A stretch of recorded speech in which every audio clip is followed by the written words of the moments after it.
Bismillahirrahmanirrahim. Assalamualaikum warahmatullahi wabarakatuh.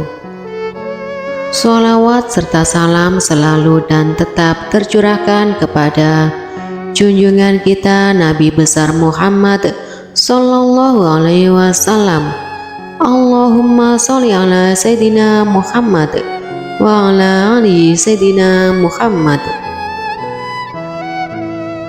Sebagai seorang anak yang berbakti kepada kedua orang tuanya, Hasan, bukan nama sebenarnya, mengajak ibunya untuk menunaikan rukun Islam yang kelima. Sang ibu tentunya senang dengan ajakan anaknya itu. Sebagai muslim yang mampu secara materi, mereka memang berkewajiban menunaikan ibadah haji. Segala perlengkapan sudah disiapkan. Ibu dan anak ini akhirnya berangkat ke tanah suci. Kondisi keduanya sehat walafiat, tak kurang satu apapun. Tiap harinya mereka melakukan tawaf dengan hati dan niat ikhlas, menyeru, "Ya Allah, Tuhan semesta alam. Labbaik Allahumma labbaik. Aku datang memenuhi seruanmu ya Allah." Anak itu menggandeng ibunya dan berbisik, "Umi, unsur ila Ka'bah." "Ibu, lihat Ka'bah." Anak itu menunjukkan kepada bangunan 4 persegi berwarna hitam. Ibunya yang berjalan di sisi anaknya tak bereaksi. Ia terdiam. Perempuan itu sama sekali tidak melihat apa yang ditunjukkan oleh anaknya. Anak itu kembali berbisik kepada ibunya. Ia tampak bingung melihat raut wajah ibunya. Di wajah ibunya tampak kebingungan. Ibunya sendiri tak mengerti mengapa ia tak bisa melihat apapun selain kegelapan. Beberapa kali ia mengusap-usap matanya, tetapi kembali yang tampak hanyalah kegelapan. Padahal tak ada masalah dengan kesehatan matanya. Beberapa menit yang lalu ia masih melihat segalanya dengan jelas. Tapi mengapa memasuki Masjidil Haram, segalanya menjadi gelap gulita. 7 kali haji anak soleh itu bersimpuh di hadapan Allah. Ia sholat memohon ampunannya. Hati anak itu begitu sedih. Siapapun yang datang ke Baitullah mengharap rahmatnya, rasa hampa menjadi tamu Allah tanpa menyaksikan segala kebesarannya, tanpa merasakan kuasanya dan juga rahmatnya. Anak tersebut berkecil hati. Mungkin dengan ibadah dan taubatnya yang sungguh-sungguh, ibunya akan dapat merasakan anugerahnya. Dengan menatap Ka'bah, kelak anak yang soleh itu berniat akan kembali membawa ibunya berhaji tahun depan. Ternyata nasib baik belum berpihak kepadanya. Tahun berikutnya kejadian serupa terulang lagi. Ibunya kembali dibutakan di dekat Ka'bah, sehingga tak dapat menyaksikan bangunan yang merupakan simbol persatuan umat Islam itu. Wanita itu tidak bisa melihat Ka'bah. Anak itu tidak patah arang. Ia kembali membawa ibunya ke tanah suci tahun berikutnya. Anehnya, ibunya tetap saja tak dapat melihat Ka'bah.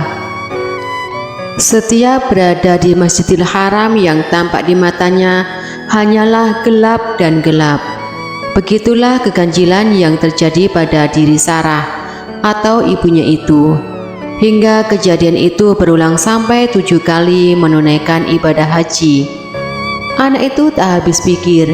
Ia tak mengerti apa yang menyebabkan ibunya menjadi buta di depan Ka'bah. Padahal setiap berada jauh dari Ka'bah, penglihatannya selalu normal.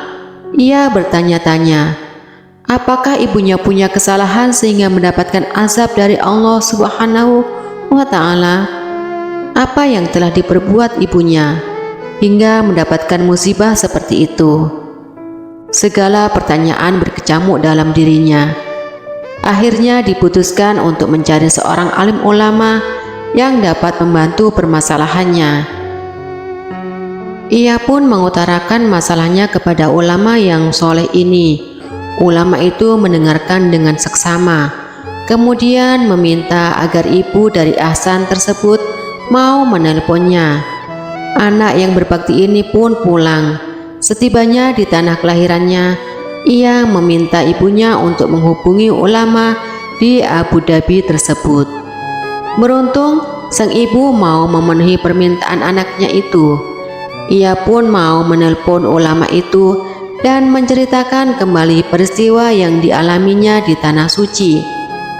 Ulama itu kemudian meminta Sarah introspeksi, mengingat kembali mungkin ada perbuatan atau peristiwa yang terjadi padanya di masa lalu, sehingga ia tidak mendapatkan rahmat Allah Subhanahu wa Ta'ala. Orang itu diminta untuk bersikap terbuka, mengatakan dengan jujur apa yang telah dilakukannya. Kata ulama tersebut, masalah ibu ini bukan masalah yang sepele. Seorang ibu itu terdiam sejenak. Kemudian ia meminta waktu untuk memikirkannya. 7 hari berlalu, akan tetapi ulama itu tidak mendapatkan dari ibu itu. Pada minggu kedua setelah percakapan pertama mereka, akhirnya ibu itu menelpon dan ternyata ibu ini menceritakan kepada Ustadz kalau ibu ini adalah masa mudanya sebagai seorang perawat dan perbuatannya yang kejam ini adalah sering menukar bayi-bayi yang lahir. Ibu ini tidak tahu bahwa dalam Islam menjaga nasab atau keturunan sangatlah penting. Jika seorang bayi ditukar, tentu nasabnya menjadi tidak jelas. Padahal nasab ini sangat menentukan dalam perkawinan, terutama dalam masalah mahram atau muhrim, yaitu orang-orang yang tidak boleh dinikahi. Dan bukan itu saja, ibu ini juga melakukan tugas memandikan orang meninggal. Memandikan orang meninggal ini karena ada kerjasama dengan tukang sihir. Inilah cerita ibu itu yang memandikan jenazah. Suatu kali pernah seorang almarhum meninggal dunia. Seperti biasa, saya memasukkan berbagai barang-barang tenun seperti jarum, benang, dan lain-lain ke dalam mulutnya. Entah mengapa benda-benda itu seperti terpental, tidak mau masuk walaupun saya sudah menekan dalam-dalam. Benda itu selalu kembali keluar. Saya coba lagi, begitu seterusnya berulang-ulang. Akhirnya emosi saya memuncak. Saya memasukkan benda itu dan saya jahit mulutnya. Cuman itu dosa yang saya lakukan. Itulah cerita seorang ibu yang 7 kali naik haji tidak bisa melihat Ka'bah. Semoga kita semua dijauhkan dari kemaksiatan. Dan semoga kita semua dapat mengambil hikmah dari kisah ibu ini yang tidak bisa melihat Ka'bah. Dan semoga kita tetap dalam perlindungan Allah Subhanahu wa Ta'ala. Baiklah, saya undur diri. Terima kasih sudah menonton video ini sampai selesai. Wassalamualaikum warahmatullahi wabarakatuh.